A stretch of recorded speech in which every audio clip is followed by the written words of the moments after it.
ये सिर्फ सेना के लिए नहीं है, ये navy, air force, BSF, CISF, SSB, Assam rifles, coast guard, special frontier force, इन सब के लिए लागू है।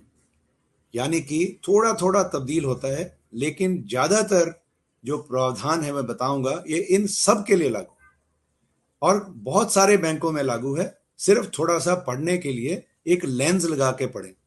लेंस लगा के पढ़ने का अर्थ ये होता है कि थोड़ा समझें कि किस फॉर्म में लिखा है, और नीचे जो छोटा सा लिखा रहता है टर्म्स एंड कंडीशंस, उसको जरूर समझें। यही मैं आपको एडवाइस करना चाहूंगा, जो मैं रोजमर्रा देखता हूं। तो आपके साथी जो इसके अंदर भी हों, सेना में ही ना हो, navy, air force, CAPF, central arm police forces, navy, coast guard, कहीं पे भी हो, उनको भी ये बात उतनी ही लागू है। और हमारे तक पहुंचने के लिए और किसी क्लैरिफिकेशन के लिए जो नंबर मैं उसमें बताऊंगा, वो आप बेझिझक कभी भी, दिन रात, शनिवार इतवार, जब आपको समय लगे आप मैसेज करें या कॉल करें। मदद करना हमारा सौभाग्य होगा। अभी आते हैं पैकेजेस, जो हमारे सैलरी पैकेज हैं, जो आप ये तस्वीर देख रहे हैं। ये मेरे को थोड़ा सा इस बात में कहने में ये फख्र है कि आज के दिन में जिस फॉर्म में ये पैकेज बनाया, ये हमने बनवाया था 4 साढ़े 4 साल पहले, कि सैनिकों को और उनकी फैमिलीज को आप बिना किसी हिडन एजेंडा के लिख करके बताएं कि आपको क्या क्या प्रावधान लागू है।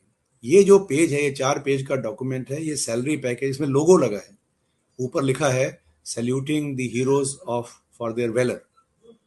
आप इसका मतलब आप समझते हैं। ये जो पैकेज है ये सर्विंग सोल्जर्स के लिए है और एक्स सर्विसमैन के लिए भी लागू है। तो इसके अंदर समझना ये है, सर्विंग सोल्जर्स के प्रोविजन थोड़े अलग हैं और एक्स सर्विसमैन के थोड़े कम हैं। और कम नेचुरली आप समझते हैं, आप एक्टिव सर्विस में नहीं हैं, सैलरी आधी हो जाती है, और थोड़े से प्रावधान जो हैं वो थोड़े कम हैं। कम क्या है? जैसे डिसेबिलिटी क्लेम एक सोल्जर को मिलता है अगर उसकी एक्सीडेंट से, माइन फील्ड कैजुअलिटी हो गया, एम्प्टी एक्सीडेंट हो गया, गोली लग गई, ग्रेनेड उड़ गया, रॉकेट लॉन्चर फायरिंग हुआ तो हियरिंग लॉस हो गया, ये सर्विंग सोल्जर्स को मिलते हैं। डिसेबिलिटी सोल्जर्स के लिए जो डिसेबिलिटी है वो एक्स सर्विसमैन को नेचुरली नहीं मिलती है। और जो पैकेज में जो इंश्योरेंस का अमाउंट है एक्सीडेंट का, वो सर्विंग सोल्जर्स के लिए 50 लाख है। अगर काउंटर इंसर्जेंसी में डेथ हो, ये भी मैंने बहुत लोगों को देखा है कि आपके घर में अगर किसी के साथ किसी भी टेररिस्ट और एनिमी एक्शन में डेथ हो तो प्रावधान जो है वो 10 लाख एक्स्ट्रा, लोन की माफी और डेबिट कार्ड इत्यादि इत्यादि इंश्योरेंस बना करके मैंने 75-79 लैक्स भी लोगों को डिस्बर्स होते हैं। तो ये थोड़ा सा, अगर आपके नॉलेज में किसी के साथ ऐसा हो तो हमसे चेक करें, हम गाइड करेंगे। ये सब इसके अंदर लिखा हुआ है।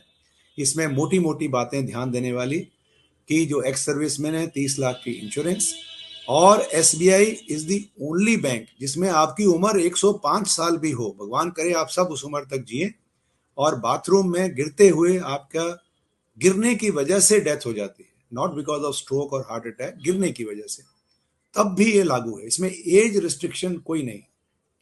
ये एक बहुत बड़ा फीचर है जो हमने 2 साल पहले अभी शुरू किया है कि एक्स सर्विसमैन कुछ भी, अगर किसी भी कारण से कुछ हो जाता है तो एक्सीडेंट के कारण, तो एज रिस्ट्रिक्शन नहीं होती है, 30 लाख का मुआवजा होता है। दूसरी चीज, बड़ी बात जो मैं बताना चाहता हूं, जिसका ज्ञान बहुत कम है, सर्विंग में भी कम है, एक्स सर्विसमैन में तो बिल्कुल ही नहीं। हमको ये इंश्योरेंस तो जरूर मिलती है, लेकिन ज्यादातर सैनिक जो है वो 38-40 साल की उम्र में घर चले जाते हैं, 45 साल में, बच्चे छोटे छोटे होते हैं। तो अगर एक्स सर्विसमैन की कैजुअलिटी यानी कि डेथ हो जाती है एक्सीडेंट की वजह से, और उनकी अगर कोई बेटी है जिसकी डेट ऑफ एक्सीडेंट के ऊपर 18 से 24 साल की उम्र हो, तो उनको 8-10 लाख रुपए की एक्स्ट्रा पैसे मिलते हैं विवाह के लिए और कॉलेज एजुकेशन के लिए। और इसी तरह से बेटा है तो सिर्फ कॉलेज एजुकेशन के लिए कोई 5-7 लाख रुपए मिलते हैं। एग्जैक्ट अमाउंट इसमें लिखा है। तो ये जो एक प्रावधान है, इसका कोई भी प्रयोग नहीं करता है, इसका उपयोग कोई नहीं करता है, क्योंकि ज्ञान नहीं रहता है। तो मैं चाहूंगा कि आप इसको, पेंशनर्स खास तौर पर ध्यान रखें कि आपकी पेंशन के इमीडिएटली बाद आपके बच्चे इस उम्र में आते हैं। तीसरी चीज, इसके अंदर एक डेबिट कार्ड के ऊपर, पहली बात, आप सब जो हैं एक्स सर्विसमैन आज के दिनों में थोड़े पुराने सर्विस में आए हुए हैं, तो हमारी जो कैटेगराइजेशन होती थी सोल्जर्स की उस समय, वो जो है एक सिल्वर कैटेगरी होती थी, सिल्वर चांदी वाली कैटेगरी, जिसके अंदर प्रावधान बहुत ही कम थे। और आज जो है रिक्रूट से लेके ऑनरी कैप्टन तक जो सारा जो डेबिट कार्ड की कैटेगरी है उसको गोल्ड बोलते हैं, अपग्रेडेड हुआ है 3 साल पहले। मुझे बड़ी खुशी है कि हमारे थ्रू ही हुआ था ये। सो ये अपग्रेडेशन हुआ गोल्ड कार्ड का। इसमें 2 लाख रुपए की इंश्योरेंस है। आपकी वाइफ को, स्पाउस को फ्री कार्ड ऑथराइज है, उनको भी 2 लाख रुपए की इंश्योरेंस है। इनको भी कोई प्रयोग नहीं करता, कार्ड को अपग्रेड नहीं करता, आपने कर लेना है। और सबसे बड़ी बात, बड़ा दुख होता है हमें जबकि कोई किसी की डेथ हो जाती है और हम उन्हें क्लेम नहीं दिला पाते। वो क्यों नहीं दिला पाते? क्योंकि ये जो अकाउंट है, ये जब तक आपका अकाउंट डीएसपी में कैटेगराइज्ड नहीं होगा और पेंशनर्स के लिए डीएसपी पेंशन में कैटेगराइज नहीं होगा, तो जो सारे प्रावधान हैं ना वो लागू होंगे और ना ये इंश्योरेंस मिलती है। तो ये बहुत दुख होता है जब मैंने आमतौर पर एक्स सर्विसमैन को ये भी देखा है कि जब सर्विस में थे तो सैलरी कहीं और आती थी, पेंशन में जाते हैं तो अपना अकाउंट तब्दील कर लेते हैं और फिर जो है सैलरी उस नए अकाउंट में आती रहती है लेकिन उसको डीएसपी नहीं बनाते हैं। और 30-30 लाख रुपए का मुआवजा, 3-4 केसेस पिछले 1 महीने में हुए हैं। तीन एक लगभग 70 एक केस ठीक थे, लेकिन 3-4 केसेस ऐसे हुए।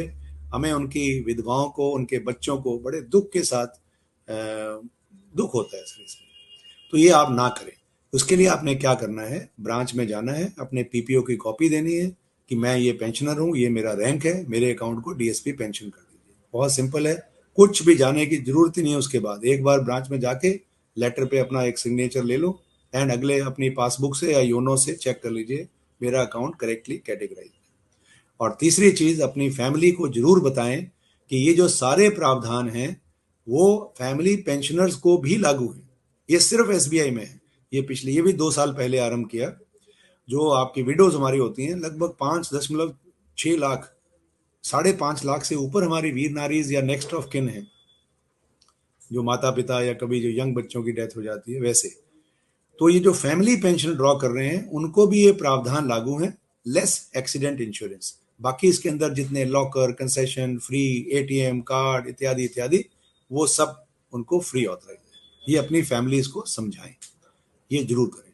तो मोटी मोटी बातें ये जो है इसकी डीएसपी पैकेज की मैं आपको बताना चाह रहा था। एक और चीज आपको बहुत जरूरी बताना चाह रहा हूं, एक कैटेगरी होती है जहां भी आपका अकाउंट है, आप बैंक में जा करके उनको बोलें कि मुझे इसमें mod, MoD mod, multi option deposit बोलते हैं, आप इसको मॉड समझें। मॉड नहीं तो इसको स्वीप समझें, जैसे हम झाड़ू लगाते हैं, स्वीप। मुझे अकाउंट में स्वीप फैसिलिटी चाहिए।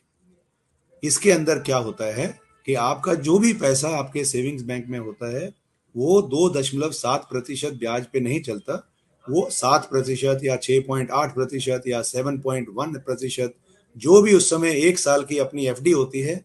और आप सब सीनियर सिटीजन होते हो तो उसके अंदर भी सीनियर सिटीजन का इंटरेस्ट लेना है। और ये प्रावधान एसबीआई में सबसे बेहतर है। 25,000 से ऊपर सारे पैसे पे 1 साल की अपने आप एफडी बन जाती है और जब जरूरत हो अपने आप टूट जाती है। आपने बैंक नहीं जाना, आपने कुछ नहीं करना, घर बैठे अपने आप ये होता है। इसमें बहुत लोगों का बहुत नुकसान होता है।